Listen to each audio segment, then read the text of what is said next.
We'd like to welcome the 2025 Butterfield Bermuda Championship winner, Adam Schenk. How does that sound?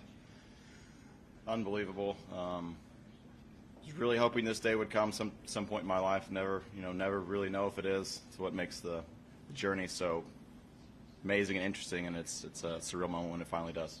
Surreal. What sort of emotions are you feeling right now? Several, like in a sense, a little bit of, just relief that it was so difficult. So a little bit of relief that it's over with, and to finally get it done, because it just seems like some point or another, I've been so close so many times. Eventually you get it done or you don't, and I'm only going to have so many more of these opportunities, especially if I would have, lost in a 4 or 5 man playoff and then still end up almost have to go to Q school. Like, that was just a massive putt for me to make, a massive putt to have go in, and it's somewhat life-changing. It's life-changing. I get 2 more years on the PGA Tour, and I feel like I'm playing the best golf of my life that I've ever played. For a lot of this year, I just haven't putted well, and maybe putting one-handed this week a little bit. Unfortunately, it was too windy over the weekend to actually have one hand on the wheel, so I had to put the other hand on top. But I'll be interested to see how that holds true next week and see Alan Tharsim. You said playing great, and you obviously played great this week. In difficult conditions. You were almost flawless over the last 65 holes, 2 bogeys in those last 65 holes. One of them came at 15 when that short putt missed, and that was the first flaw you had for a while. How did you react to that? It's bound to happen at some point. It's pretty unbelievable that I went that long, or 1 bogey over the weekend. That's unbelievable, and it's great golf. It's also a great amount of fortune, and making some other par putts. Made a nice one on 14. Some of the putts out here that are downhill, downwind, down grain look pretty fast, but since they haven't been able to do anything to the greens the last couple of days, they're not as fast as they look, but they still rolled pretty darn good the last 2 days, especially today with how windy it was again and how much traffic's been on them for 2 days, 4 days really. But it's just such a big relief to have that last putt go in. I can't explain it. Let's talk about the last few holes. 17. The conditions were so weird. You hit a lot of little stingy, low, sort of sawn-off shots. How long is it since you've had to play those type of shots? I play those shots a lot. It's just fun for me to be creative and hit those little shots. And every once in a while, when I do it with the driver, I'll top one, especially when I'm at home, just playing with my buddies, or bunker's always there. But I'm a pretty straight shooter. I'll call it like it is. If I'm playing good, I'll say I'm playing good. If I'm playing really bad, I'll be like, hey, I just don't have it right now. But I will cold top probably about 1 a week, trying to hit those little low stingers with the driver, or skip it off the tee box in front of you with a 2-iron. So just being creative is really fun, and I think that's what allowed me to, to pull through this week. Not always, just C shot, same swing every time, hit the same shot every time. If I could do that, I would. I'm just not built that way, so I have to be a little more creative a golfer, and weeks like this benefit me. Other weeks don't, but I think playing to those strengths of mine is going to be beneficial. 3 good shots up 17, and then you had the short birdie putt that just slid by. A 2-shot difference, a 2-shot lead coming up the last as opposed to 1. How different was that in your mind? Huge. That putt was to win the tournament in a sense. And with a little bit of switch in the wind today, it made it a little more off the left on 18, and I could cover that left bunker, because the last 2 days, basically every day, I tried to, maybe Friday, I tried to just really swing hard and hit one. If it got left, it got left. That's fine, but you have to avoid that left bunker. So the other 2 days, I tried to finish it just like on the right edge of the fairway and lost it right. But if you hit it over in the rough there, it's actually almost easier, because then you catch a flyer up on the green, and you can, a 140 shot, you play 140, 145. If you're in the fairway from 150, it might be a 170, 175 shot into the wind. So it's easier out of the rough sometimes out here. So like David and I were pretty strategic, and thinking a decent amount about the course and the pin positions and the wind the night before. Allowed me to be as prepared as I could going into the rounds, and I just tried to control what I could control today. It's the same stuff that everybody stands up here and says, but it really holds true. It's the same recipe for success, and that's what we stuck to this week. And just going to the final hole, from down that fairway, you can't see where that ball finishes. Were you surprised when it sort of finished up on the back part of the green? No, because Oh, it's so strange because the shot I hit on 16, the little 8-iron draw, like I drew the 8-iron, hit a nice shot, and it holds in there for a second, and then it is just off the face of the earth right because you can't feel how hard the wind's blowing. I can feel it blowing 20-ish, which is a lot, and you walk up there and it's blowing 30, 35, which that extra, it's almost double. So you'd have to hit an absolute snap hook, strong grip, snap hook, release as hard right as you can, and I mean, I'm not going to hit that shot. So, I mean, hindsight, if I got to do it over, I would have, like, hit a 6-iron from whatever we had, 119 yards or something, 120, I don't know what it was, 122 maybe. But hit a nice bunker shot there, hit a nice putt, didn't go in. Nice putt on 17, didn't go in. But just so tricky. If you could get 2 mulligans around, this course would be a lot easier, especially at the shot on 8. That shot's impossible. With how much wind is actually off the right there that you can't feel. So if you go first there, it's a big disadvantage. I guess. Just that last putt on 18 to win from what 4.5 feet, something like that. You just mentioned relief, but what was the chain of emotions? I mean, there was a lot of joy there. There was probably what were you feeling as soon as that went in? I'll have to give credit to the, we're staying at the Princess. They've got nice carpet in the hotel rooms to putt on. It's a little bit it's a little bit left to right as I putt towards the window and the bay, and as I putt towards the door, it's a little bit right to left. So I told myself, if you're gonna win this tournament and have a chance, control what you can control, and you're gonna have to make some. I mean, it sounds crazy, but some 2 to 5 footers. I'd say 4 or 5 footers, but even the 2, 3 footers. So I just practiced last night for probably an hour when I was. Had dinner with Tyler Duncan back there and Bobby in between going and watching the Georgia-Texas game. Unfortunately, Texas didn't pull it out for Sir Bobby. But just in my hotel room, just practicing with one hand, and I'm like, okay, one hand's not going to work because it's got the wind emblem on the Weather Channel app, and it's already windy here, and it's going to be real windy. So I kind of let my left hand rest on top. And the only thing you can do is, line up to it, get a little bit left, and you take it back smooth and just release it and hit it off the center of the putter. And if it goes in, great. And it was so windy on the last hole. I did the same process, but my best chance to hit it is just get up, do your process, and hit it. If you're going to miss it quick. But don't sit there and think about it forever. And I took one peek to the side of the hole. It's windy, it's blowing the putter around, but as long as you make, I feel like if I make a smooth stroke and then release it, don't speed up, don't slow down, just make a smooth stroke and release it. It's going to have the best chance to go. And even if it blows the putter all over the God's creation, it's on the putting green practicing that.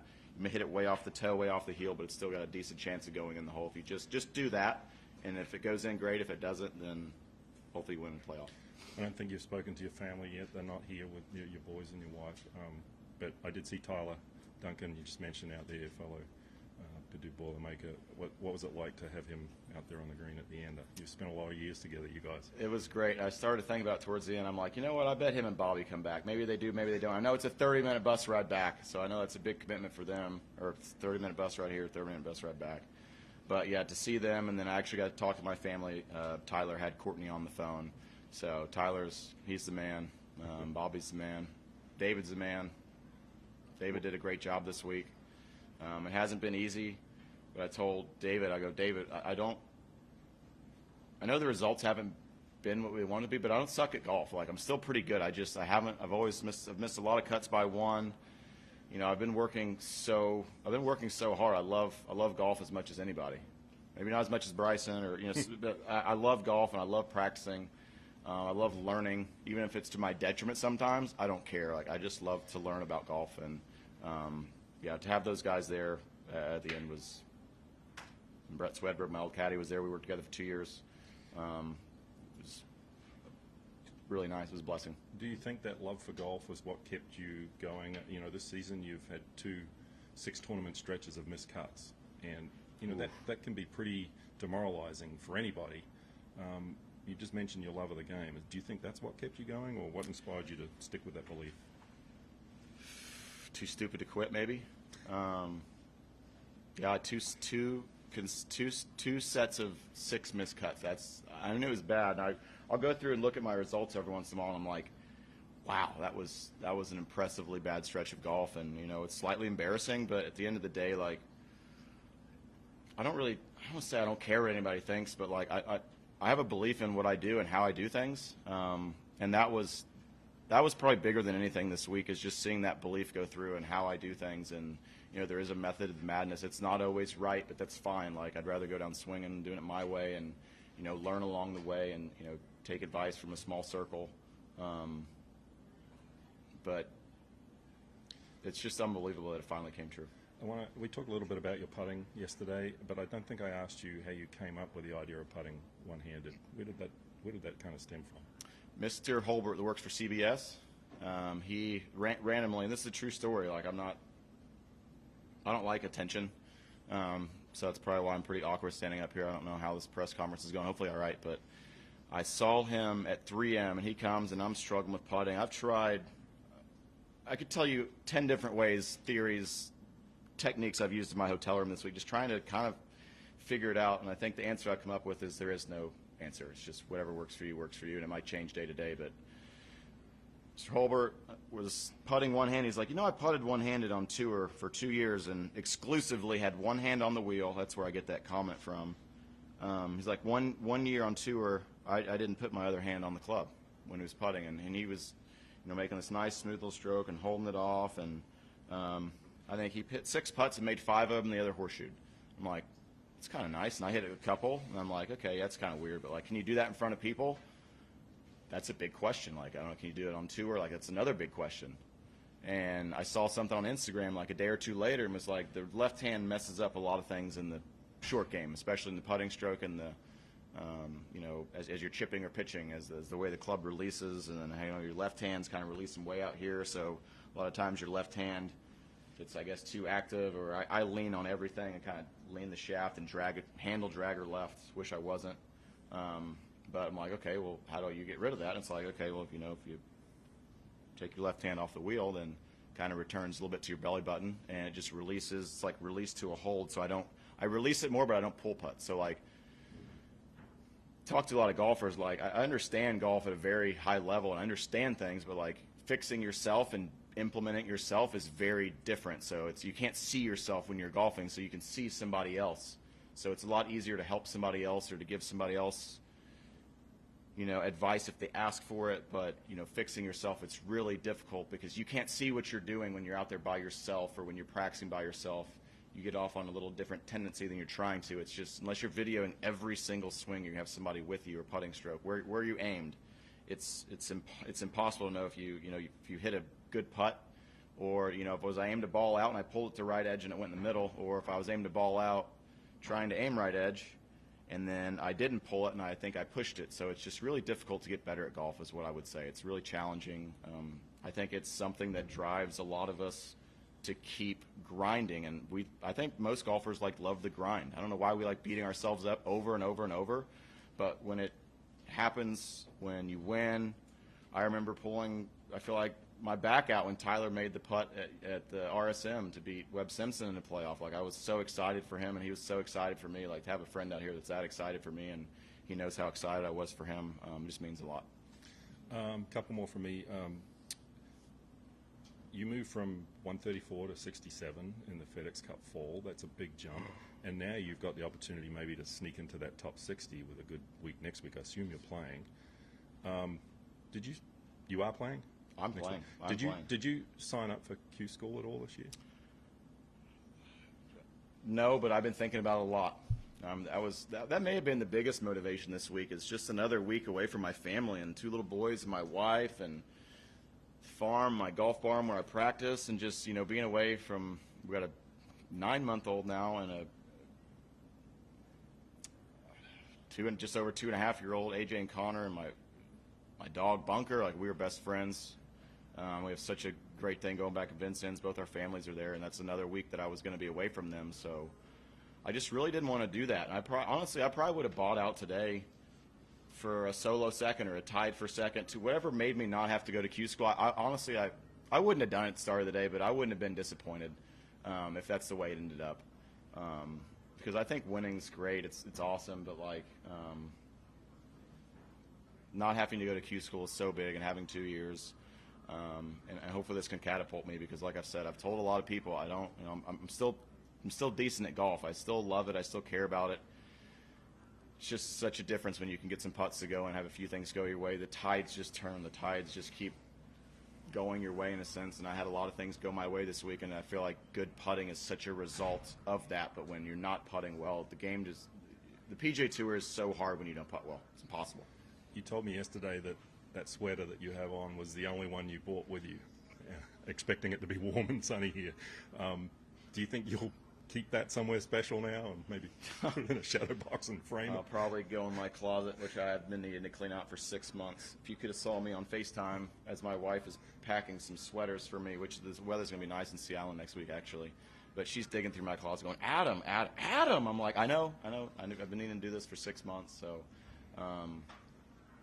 I'll put it in a special place. I'm probably not going to wear this anymore because it's got like a coffee stain up here. I mean, it's got stains all over it. I'm a little embarrassed because these stains happened on like Friday, but I'm like, I got to go 2 more days. I don't have anything else to wear, so it's Bermuda. It's going to be warm. It's fine, but I haven't taken it off. I know for 2 rounds, I bet I've hit 90% of, maybe I played 90% of the holes in this jacket this week, so probably doesn't smell too good. A little cologne that I bought in the airport in Mexico when we were leaving in Cabo. How are you going to celebrate tonight? We got a flight out tonight at Ben Cole's, Grayson Sig, and Mr. Thornberry that I played with today. And he's got a nice game. He hits it hard. He's strong. He's gonna have wins out here. I'm going to have a hangover tomorrow, and I don't drink that much. So I don't enjoy drinking. I don't enjoy feeling bad the next day, especially when the kids are up at 6 or 6:30. But I'm going to have some beverages on the plane. Not as many as I'd probably like to. Not as many as if I was a Tyler. But I still have to drive to Sea Island tonight, so we'll be celebrating more this week. Cause, Rob Bradley's actually going to caddy for me next week. But it feels so good to get it done with David back on the bag as well. Pretty sweet way to go out on top for the year for us. Well, congratulations, great effort, and it's nice to see you as a champion after 243 starts. It's a lot. It's a lot. Thanks, Adam. Thank you very much. We need one more thing.